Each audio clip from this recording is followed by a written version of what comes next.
Pablo me hizo pensar en dos cosas. Primero, me trajo a la memoria dos cosas. Pero cuando él contó de esta persona que se cruzó y a la que no predicó y después se le incendió la casa, me quedé pensando en eso y en que de veras que para algunas personas hay una sola posibilidad. No para la persona que se murió, probablemente ese hombre tuvo muchas oportunidades. Para nosotros quizás hay una sola oportunidad de predicar a determinadas personas. Me hizo acordar cuando estaba en la facultad y yo todavía no estaba en el Señor en ese tiempo, pero me quedó muy grabada una imagen. Íbamos hacia la facultad a una de las prácticas con un compañero y viene de frente uno de estas personas que viven en la calle. Lo veíamos casi siempre cuando íbamos a la facultad. Y un día lo vimos muy deteriorado y el amigo con el cual iba dice, este es candidato para que... Bueno, teníamos un término ahí para la disección, lo voy a hacer así más suave, cuando trabajábamos con los cuerpos en la universidad. Nos reímos, qué sé yo. La clase práctica se repitió la semana siguiente y adivinen a quién teníamos en la mesa. Para mí fue un impacto que no puedo olvidar nunca. Si bien yo no estaba en ese momento en el Señor y todo eso, pero me impactó mucho de haberlo tenido una semana antes caminando y parado delante mío. Si bien yo no tenía esa intimidad con Dios, pero a lo mejor podría haber hecho algo para ayudarle. Y la semana siguiente mi bisturí estaba pasando por encima de su cuerpo. Fue fuerte. Es muy probable que alguna de las personas con las que nos crucemos, el Señor nos dé una sola oportunidad para predicarle. Si sentís esa vocecita que sintió Pablo, te diría que le hagas caso. La segunda cosa que me hizo acordar Pablo recién, no sé qué dijo, pero me vino a la mente... el tema de los abrazos fue. Él dijo que esta iglesia es una iglesia que abraza mucho, por lo menos prometió abrazo. Así que vamos a abrazarnos. Pero antes de abrazarnos, quiero comentarles esto, que es lo que me hizo acordar Pablo, ¿no? Una de las historias de la Biblia menciona que el profeta se acercó a un rey en un momento y le hizo un desafío. Del desafío, ustedes saben que los profetas trabajan con símbolos, ¿no? Y por ahí ellos pedían hacer algún tipo de acciones que era simbólica para algo que Dios o ellos después iban a hacer, ¿no? Y a un rey le pidió que golpeara al piso con una flecha. ¿Se acuerdan de esa historia? Si no se acuerdan no importa, pero créanme que está en la Biblia. Y entonces el rey agarró la flecha que el profeta le dio y golpeó 4 veces el piso. Y el profeta se enojó muchísimo. Y le dijo al rey, por cuanto golpeaste solo 4 veces el piso con la flecha, vas a vencer a tus enemigos solamente 4 veces. Lo que le estaba diciendo es que si el rey hubiese golpeado con denuedo el piso muchísimas veces, hubiese vencido siempre a sus enemigos. Entonces estaba pensando en que hagamos ahora un ejercicio profético. ¿Qué tal? ¿Les gusta la idea o no? ¿Sí? Para todos ustedes que les gusta esto de ser profetas y todo eso, ¿no? Pero profetas en el buen sentido, aquellos que transmiten lo que hay en el corazón de Dios a la gente que nos rodea. Vamos a abrazar, ¿sí? Pero cada abrazo que vamos a darnos ahora entre nosotros va a ser un abrazo profético de la cantidad de gente que esperamos que venga a esta congregación entregándose a Cristo, ¿sí? Así que te conté la historia antes para que no cometamos el error del rey. Y que no abraces solamente a 3 o 4, porque eso puede ser que a lo mejor el Señor te mande solo 3 o 4 nuevos, ¿no? Recién convertidos. Vamos a abrazar todo lo que podamos. Y proféticamente cada vez que abracemos a alguien esta noche, vamos a estar diciendo, así como te abrazo, espero que venga otro. Y vamos al próximo. Así como te abrazo, espero que venga otro. Y vamos al próximo. Así como te abrazo, espero que venga otro. Vamos a profetizar. Vamos a ponernos de acuerdo con la palabra que Dios nos dio para este año. Dios nos dijo que este año era año ¿de qué? De multiplicación. Tiene la punta ahí. Así es fácil. Este es año de multiplicación. Entonces, si le hemos creído a Dios, entonces vamos a profetizar que la multiplicación viene. ¿Amén? Muy bien.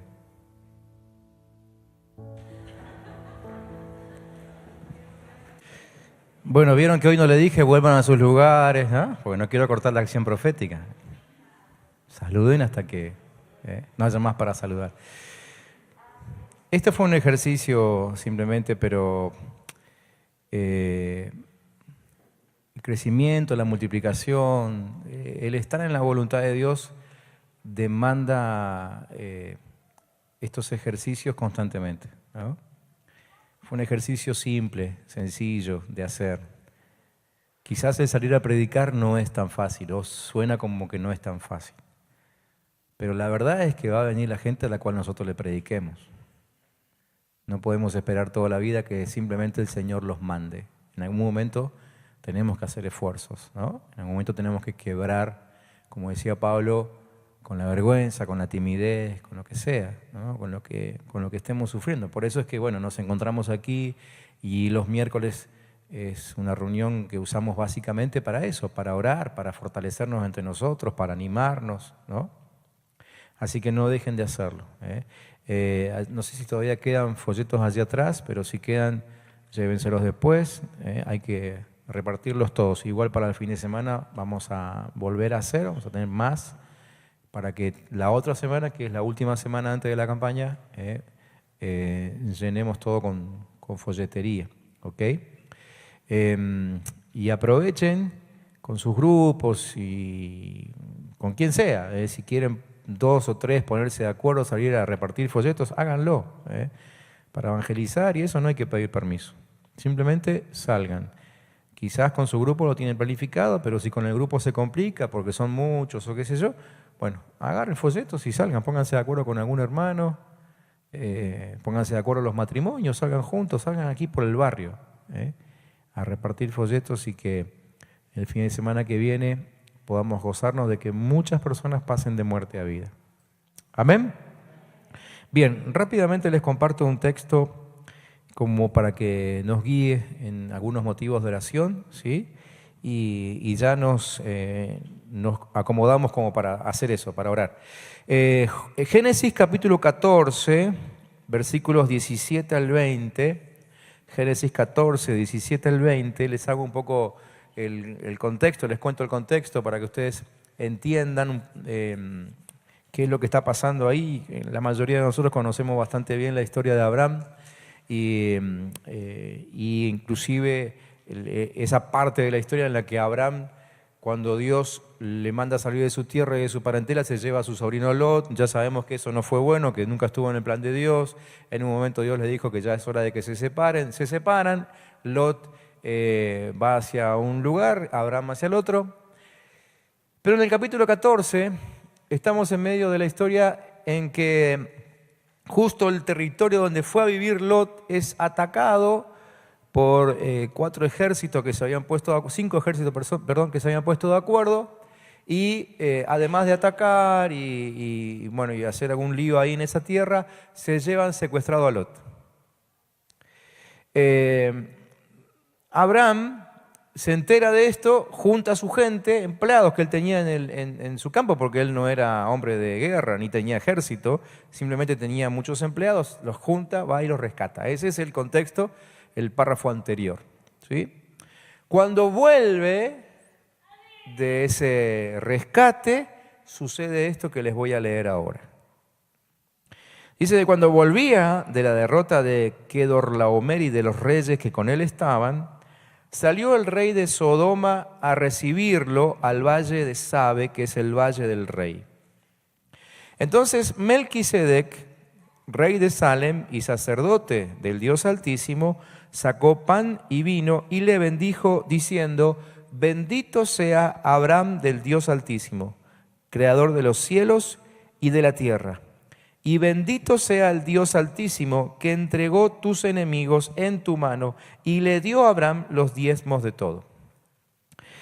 Nosotros venimos hablando los miércoles, antes de orar siempre, acerca de la necesidad de consolidar. Dijimos ya que consolidar significa pastorear, ¿sí?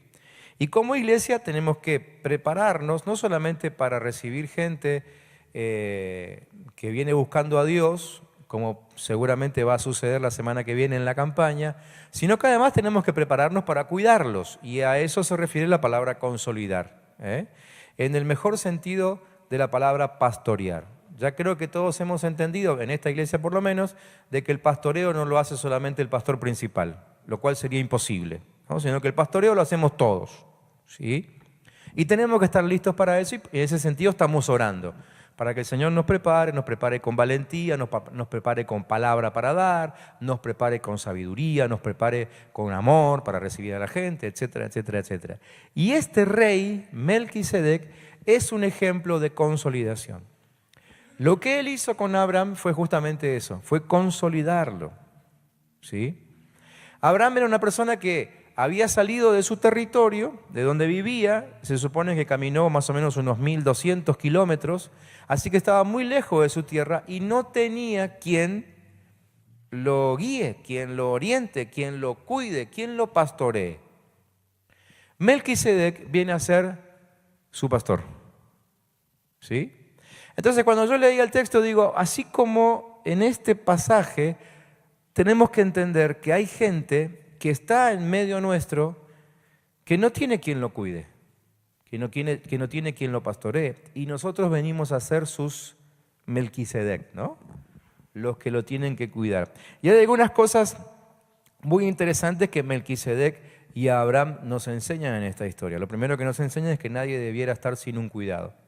Ninguno de nosotros inclusive. Todos nosotros deberíamos tener a alguien que nos cubra espiritualmente, alguien que nos guíe, alguien que nos aconseje, alguien que ore por nosotros, ¿sí? Bueno, los que son de esta iglesia saben que trabajamos aquí enfatizando mucho eso, y por eso tenemos nuestros grupos de crecimiento, donde todo el mundo debería estar para ser cuidado. Entonces, somos cuidados y vamos aprendiendo a cuidar a otros. En algún momento nos tocará cuidar a otros. A algunos les tocará cuidar un grupo entero, a otros les tocará cuidar a uno solo, no importa. El tema es cuidar. Pastorear, ¿sí? Y entonces Melquisedec nos enseña algunas cosas acerca de ese cuidado. Y si nosotros vamos a prepararnos para recibir a la gente que está por mandar el Señor, tenemos que prepararnos para cuidarlos. Entonces van algunas cositas que Melquisedec nos enseña. En primer lugar, Melquisedec nos enseña a hablar bien todo el tiempo de nuestros discípulos, ¿sí? De la gente a la que cuidamos. Melquisedec bendijo a Abraham. Bendecir ya sabemos qué significa hablar bien, ¿no? Bendijo a Abraham, lo llamó por su nombre, es decir, lo conocía, ¿sí? Y le declaró una palabra profética de bendición. Soltó una bendición sobre él. De la misma manera, tenemos que estar listos nosotros para bendecir a los que vienen, ¿sí? Para bendecir a los que vienen. Tenemos que aprender a bendecir si no lo sabemos hacer. Nosotros no estamos autorizados a maldecir. No podemos maldecir, ¿no? La palabra nos enseña en Primera de Pedro, por ejemplo, que no tenemos que devolver mal por mal, ni maldición por maldición, sino por el contrario, bendiciendo, sabiendo que fueron llamados para que heredasen bendición, dice la palabra, ¿no? Entonces nosotros no tenemos permiso de maldecir a nadie. De hecho, la palabra nunca enseña eso. Podemos maldecir el fruto del pecado, por ejemplo, ¿no? Pero no estamos autorizados a maldecir a ningún pecador, por más pecador que sea. Tenemos que bendecir. Hay que aprender a bendecir. Melquisedec hizo eso. Nuestras bocas tienen que ser un torrente de bendición, ¿sí? Además, si algo va a impactar a la sociedad en este tiempo es justamente que de nuestras bocas salgan torrentes de bendición, ¿sí? Salgan a la calle ahora y tómense 30 minutos y a ver en esos 30 minutos cuántas personas se cruzan con ustedes para bendecirlos. Creo que les sobrarían los dedos de una mano, ¿no? Nadie bendice, todos maldicen. Párense en una esquina y van a escuchar multitud de maldiciones. La gente maldice por todo. Entonces, si somos hijos de luz, tenemos que mostrar justamente la otra parte, ¿no? y ser obedientes a lo que enseña la palabra y bendecir. Melquisedec nos enseña a bendecir. Preparémonos para bendecir. La gente que va a llegar con mucha necesidad. Probablemente nos sorprendan algunos casos que vengan. Preparémonos lo mejor posible para soltar bendición sobre ellos. Amén. Segundo, declaremos los vencedores. Melquisedec hizo eso con Abraham. Declaró que era un vencedor. ¿Sí? Otra vez, podemos hacer la prueba, salir a la calle y ver cuánta gente nos declara vencedores. Lo que más comúnmente vamos a escuchar es: no servís para nada, sos una basura, nunca vas a llegar a nada, ya vas a ver lo mal que te va. Y bueno, y podemos estar toda la noche tirando frases que seguramente hemos escuchado en la calle. Melquisedec nos enseña otra forma de hablar. Y la Biblia nos instruye a que soltemos sobre los demás palabras de victoria, ¿no? Declararles que tienen poder sobre el enemigo, enseñarles eso.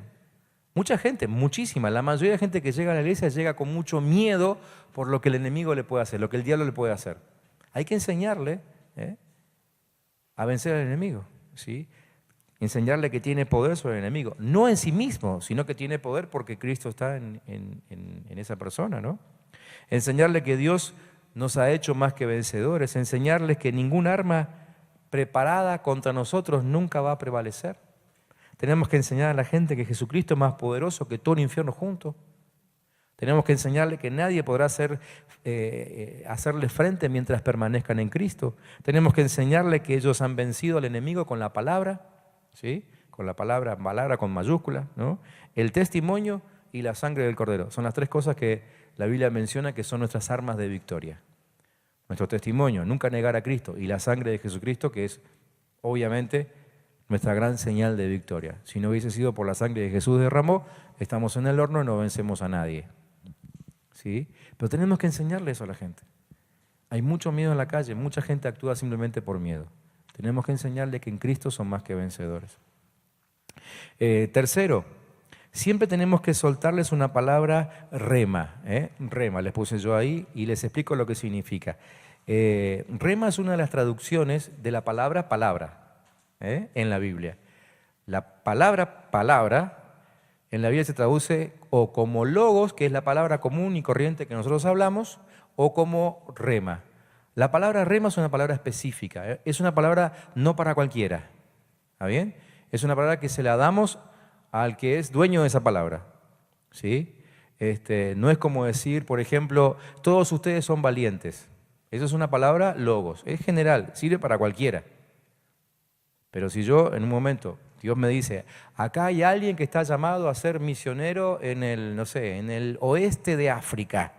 Esa es una palabra rema, porque es muy específica, no es para todos, es para alguien específico. ¿Sí? Entonces, de la misma manera, si somos buenos consolidadores, pastores de la gente, vamos a estar orando por ellos. Y si oramos por ellos, Dios nos va a decir, nos va a contar cuál es el plan que tiene con esa persona. ¿Sí? Entonces, se lo declaramos. Esas declaraciones son una palabra rema.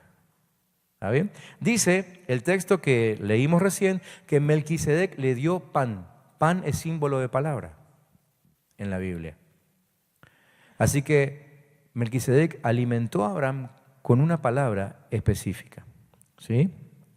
Cuarto, ellos necesitan conocer el gozo del Espíritu. La gente que está en la calle necesita conocer el gozo del Espíritu.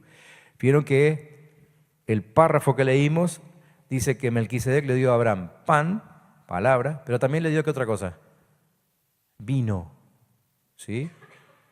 Y más allá del chiste que podamos hacer, en la Biblia vino es símbolo de gozo. ¿Sí? Algunos se pasan de gozo, ¿no? Pero en la Biblia el vino es símbolo de gozo. ¿Sí? Ya sabemos que en aquel lugar había muy poca agua, así que se tomaba básicamente vino, y no era el vino que tomamos hoy acá, ¿sí? Que te tomás 2 traguitos y te deja de cama. Bueno, era vino que no contenía tanto alcohol, y el vino era significado de gozo, porque quien tenía vino, tenía agua, ¿sí? Podía estar feliz.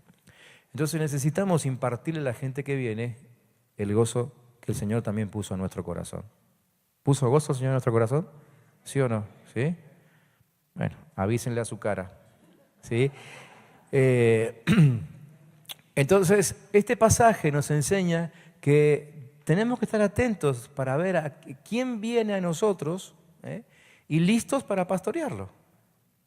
Melquisedec lo hizo con Abraham, pero también vemos en la Biblia que, por ejemplo, Ananías y Bernabé lo hicieron con Saulo, que terminó siendo el apóstol Pablo, ¿sí?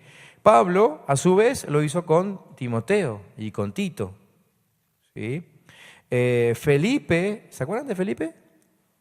¿Sí? Hechos 6, 7, 8 por ahí, ¿sí? Felipe fue el que el Señor mandó a predicar al desierto a el funcionario etíope. Hablamos de eso hace un par de miércoles atrás. Y él lo consolidó, él lo pastoreó, ¿sí? Bueno, y tenemos muchos ejemplos, ¿no? En la Biblia de quienes recibieron un pastoreo y de quienes dieron un pastoreo. Preparémonos para eso.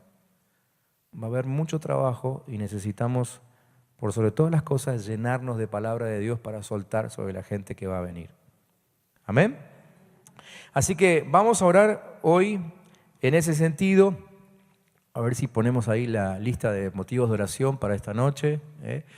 Ustedes pueden mencionar ahí todos los motivos que ustedes quieran, como siempre lo decimos. Recién me comentaban que el hijito de Delvin, ¿sí?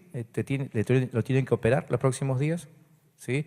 Bueno, Delvin es la primera vez que viene a la iglesia, viene de Venezuela, su familia está allá, él está acá trabajando, su familia está allá, y Joaquín es el hijito que tiene que ser operado la semana que viene. Así que incluyan a Joaquín, vamos a estar hablando por Joaquín. Y si tienen algún otro motivo especial, inclúyanlo en sus grupos. Pero también oremos por estas cositas que yo les estoy sugiriendo allí. En primer lugar, vamos a empezar ya la tarea de consolidación, ¿sí? No vamos a esperar a que la gente venga. Yo estoy seguro que ustedes o ya están invitando a algunos o están esperando la semana que viene para invitarlos a la campaña. Empiecen a orar por ellos ya. Cúbranlos, como hizo Melquisedec con Abraham. Cúbranlos con oración. Cúbranlos, cubran a sus amigos, sus familiares. Y esta noche declaren sobre ellos libertad y sanidad. Si hay algún enfermo, declárenlo ya de antemano. Digan, Señor, la sanidad por la cual pagaste también es para fulanito de tal. Y ya empezamos a hacer la tarea de consolidación, ¿sí? Segundo, oremos por nosotros mismos para estar listos para acompañar a toda esa gente, ¿sí? Impartiéndoles palabra de salud, de vida, de prosperidad. A propósito, recuerden que todos los días estamos enviando por WhatsApp una palabrita para que ustedes se la manden a esa gente a la que quieren invitar. ¿Todos están recibiendo esa palabrita? Si no la están recibiendo, reclámensela a sus líderes, porque los líderes tienen ese mensaje todas las mañanas ahí, ¿sí? Y envíensela, porque esa palabra puede ser la que lo salve, la que lo libere, la que lo sane, y a lo mejor suceda eso antes de la campaña, y gloria a Dios si así es, ¿sí? Y tercero, oremos al Señor pidiendo oportunidades para ir a visitarlos esta última semana. ¿Ustedes tienen a alguien en mente al cual todavía no pudieron invitar? O a lo mejor el que saben que es medio durito para aceptar estas invitaciones. Bueno, oremos esta noche aquí, puestos todos de acuerdo, para que el Señor nos dé una oportunidad de invitarlos la semana que viene. ¿Amén? Muy bien. Nos juntamos en los grupos y nos ponemos a orar, ¿sí? Y nos ayudamos unos a otros en la oración, ¿ok? Aquí no hay fórmulas para orar. El tema es presentarse transparente delante de Dios y decirle al Señor lo que está en nuestro corazón. Así que nos ayudamos unos a otros ahí en la oración y después que oramos, la reunión queda concluida, ¿sí?